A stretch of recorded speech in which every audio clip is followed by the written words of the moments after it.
that you are the Nurse of the Month, the Daisy Nurse for MUSC. And I'm going to tell you a little bit about it. But embarrassing because I had my feet up in the chair. I saw you. I'm like, we're doing our cats. Studying cats. Okay, so I'm going to tell you a little about the Daisy Foundation, so you know about the award. The Daisy Foundation was formed by the family of Patrick Barnes, who died at the age of 33 of complications of ITP. DAISY stands for Diseases Attacking the Immune System, and the foundation's goals are this: to fund research, improve, and ultimately cure ITP and related illnesses, to assist and inform people with ITP, and to encourage bone marrow and blood drives, since the treatment of ITP can require massive amounts of these. But the program that is nearest and dearest to them is this. For the 8 weeks that Patrick was sick, his family saw for the first time the kind of work that nurses do and the kind of people that nurses are, and they were awestruck. The skill and compassion they experienced firsthand seemed to them truly amazing. They came to believe that nurses are the unsung heroes of our society, and they decided to find a way to say thanks for what you do, and this is how the Daisy Award was begun. You should know that this recognition is actually an honor from your peers and management. They are the ones who know what you do every day. It is important that our nurses know their work is highly valued, and the Daisy Award provides a way for us to recognize them.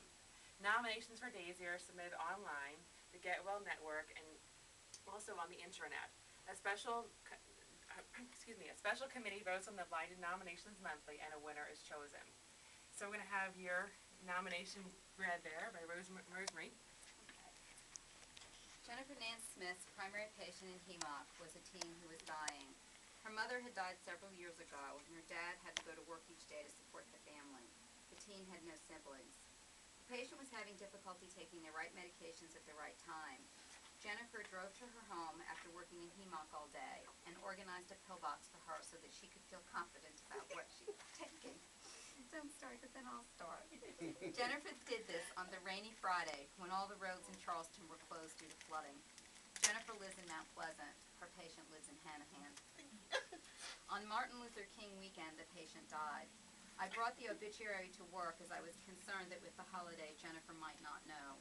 The dad for this teen used appropriate MUSC channels of communication over the holiday weekend to notify the physician on call. The physician recognized Jennifer's commitment to this family, and a call was made to Jennifer at home to let her know her teen was dying. Jennifer left her home at night while her own young son, who has asthma, was wheezing, and went to be with this father and teen to support them during the death. The teen died at midnight, Sunday of Martin Luther King weekend. This truly represents going above and beyond. Jennifer needs to be recognized for her extraordinary commitment to her patients and MUSC excellence.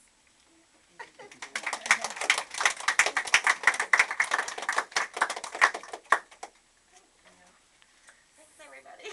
Well, we're not done yet. Now you get a bunch of good things. We're starting. So one thing that we get is obviously tissues. They come from Kleenex, because most of the Daisy nurses and or families get a little tearful. So the next thing I'm going to read you is your certificate. The Daisy Award for Extraordinary Nurses. This award is presented to Jennifer Nance Smith in deep appreciation of all you do, who you are, and the incredibly meaningful difference you make in the lives of so many people. You're welcome. And then I'm going to give you some other things. This is a pin that you can wear.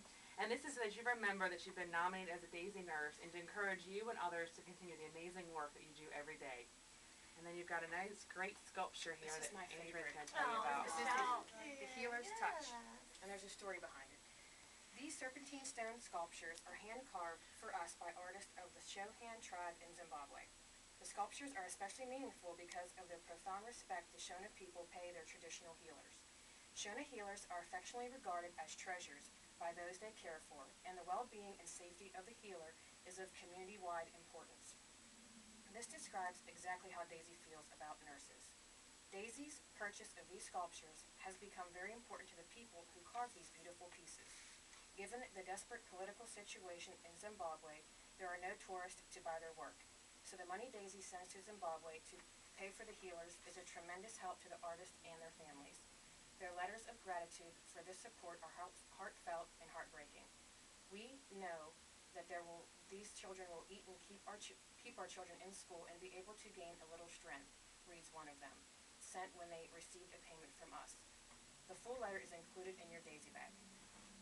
What this said to us is that the incredible work being done by our nurses here in the U.S. is reaching around the world to help save the lives of these gifted artists. The artists, in turn, are creating these very sensitive depictions of the unique relationship nurses have with their patients. You also get this banner that we're going to place out there where you can read it and all your coworkers can see it. And the Cinnabon. However, there's not a Cinnabon in Charleston. That's right. That's right. So instead, you get a jar of cinnamon. And the story behind the cinnamon is that when they bought a Cinnabon for Patrick to eat when he was in the hospital, he requested one for the next day and that they bring enough for all the nurses in the unit. So whenever you enjoy a cinnamon roll, if you ever find one, or if you use your cinnamon on your waffle or your coffee, does someone need to get that? I'm sorry. Okay. Take time to remind yourself what truly special people you are. But since we don't have a Cinnabon here, what we do, this is a little bit different, we have a new person. Saffron's Bakery is going to be our sponsored bakery. So they gave you 5 dozen loaves of bread, and they look really good. But since it doesn't go along with the Daisy theme, we went out and got you some Daisy cinnamon rolls. And then I think Hillbaum is our sponsor as well. We have 2 sponsors. One is Saffron's. Congratulations, and here's a chocolate. Thank you. Solid chocolate. And that's it. Thanks so much. You're welcome. Congratulations. So we need to get some pictures before everybody goes. What we do is we do a bunch of things. We put your picture in front of the cafeteria when the LCD is back up. Your name goes in the Post and Courier. It goes on the MUSC intranet and also on the external intranet. And so we get a picture of you with your team and the banner. Okay. So if we all scoot, we'll just probably do it in the hallway. Okay. I was like, what? I was like, oh my God, I'm being fired. Thank you. I'm like, Dave saw me with my feet in the chair. You can go be in the picture with